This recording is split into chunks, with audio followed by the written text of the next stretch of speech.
about it. But you in a good place because I'm about to break it down what you missed or what we may all have summarized all together. And that was Katt Williams interview. Club Shay Shay. Epic. One of the best interviews, and if you watched it, he even said it. This gonna be it. This gonna be the one. This the one that's gonna show you what 2024 is all about. So one of the takeaways that I have with this interview was staying real. Okay, I always believe in integrity, and when I say integrity, you doing that which you're supposed to do without anyone looking. Now, see, when it comes to Katt Williams, through the trials and tribulations, he's always kept it real. He's always had the same message. If anything, one of the critiques I could say about some of his stand-up material is that he doesn't divvy away from that. It's always like, stay real, stay true to who you are. And he has shown that because through it all, everything that he's been through in the industry, especially the bad media and the bad news, you would think that perhaps he switched things up. Perhaps that he's more apologetic. And nah, we have not seen that. We've just seen him answer questions, and if anyone wants to come like they about it, then he comically puts them down, puts them in their place. We saw a lot of that in the interview with Club Shay Shay. All right, so staying real. And the other thing when it comes to staying real that I see is that you go through your trials and tribulations and staying true to who you are through it all the way. You know what I mean? It was interesting watching the interview and seeing how he been peeping things from the sideline, peeping what people are saying about him, and that just brings me to one character, Cedric the Entertainer, him winning the award, me learning about people stealing jokes, and him just like, all right, I'm about to let that slide, I'm about to let that go. Back on the real tip, it's crazy because I was watching like a Vlad TV interview, and he was talking about Boosie. He had an interview with Boosie, and Boosie was like, "Yeah, Katt helped me out." And Katt, he didn't even mention that in the interview, and it just lets me know that he is keeping it real because it's not all about clout. But back to the Cedric the Entertainer, just crazy how you have people in the background, people that you like Cedric the Entertainer for the longest time in the Kings of Comedy. I thought he had one of the funniest parts, even though throughout the interview with Shannon Sharp, he discussed how Bernie Mac was that dude, and I think that was probably towards D.L. Hughley, and it's so crazy because I personally have a little bit of beef with D.L. Hughley because he's more positive nowadays. I'm like, nah, don't try to come over here. People that's always trying to be righteous, people that's trying to put that right message out there. Because you was the one known for at the end of Comic View or what have you, at the end of your segment, that you was gonna roast somebody in the crowd, and you never knew how that was gonna make them feel. You know what I'm saying? So for you to, want to be politically correct, I really don't be buying it.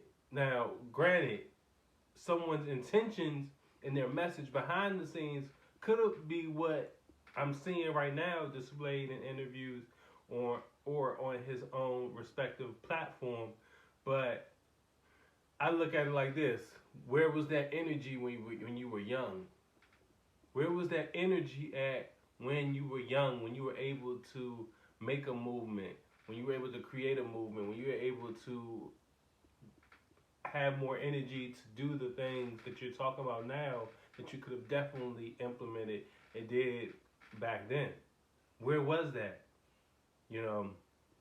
It's a funny joke I heard from a comedian speaking of comedy, and it's just talking about how, nah, this person, they're trying to get to heaven now. And I get it, we live and we learn, but I'm just not buying it because that person, D.L. Hughley, you were smart enough to know how to do what you need to do and keep it real then. And don't try to come over here now and say these certain things. So for me, one thing I can say I take away from Katt Williams is the hypocrisy. People saying one thing and then doing another. Or he talked about how could Steve Harvey be your favorite comedian? You haven't worked in 15 years, bro. You haven't worked in 15 years. You know what I mean? Bringing me to Ricky Smiley and how he has not really had a special. And Katt Williams, he talked about it a lot throughout the interview, how many specials he's had, and basically doing it independent. And I like that because in the background he's getting a whole lot of money. And like I said, within this video, it's not all about clout. I can respect that. You know what I mean?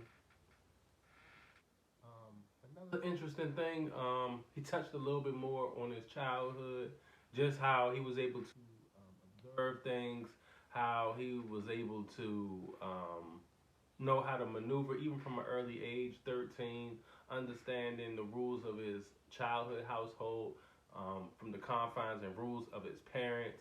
I really respected, like, oh, this is what the grind was about.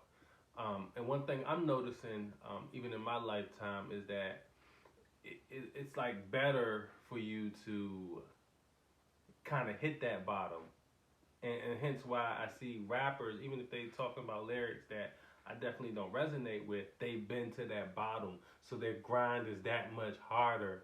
And just hearing his bottom from a teenage perspective and to see the level he's at now, I think that when you hit your bottom is when you get the most clarity.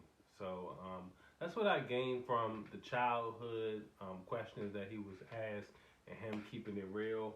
I kind of touched on it with Cedric the Entertainer and D.L. Hughley, but the Four Kings of Comedy, I've always felt over the years that, like, why Eddie Griffin, why Martin Lawrence or Eddie Murphy, some of these cats that's already in the game, why weren't they offered that? And it just lets me know. Now, I'm not taking away from the success of the tour, but it was just that it was promoted and finally got put on DVD or videotape or what have you. Great marketing, but it's not anything different than the tours that we see today in the comedy world, but it was just marketed differently. But it's so crazy to see that other people were offered that slot, should I say. So, I mean, he kept it real, talking about Wanda Smith, talking about other comedians, whether it be Michael Blackson, and just keeping the record straight. I think them boys, they was drinking, they was having a good time. But I definitely enjoyed the interview. Definitely, that was a highlight. That was something to look positively to as we go into this new year in 2024. Definitely a good interview. Definitely heard some real gems from one of the best to do it. But y'all tell me what y'all think about the interview. Definitely broke the internet. Katt Williams on Club Shay Shay. Man, y'all be easy, man. I'ma holla at you.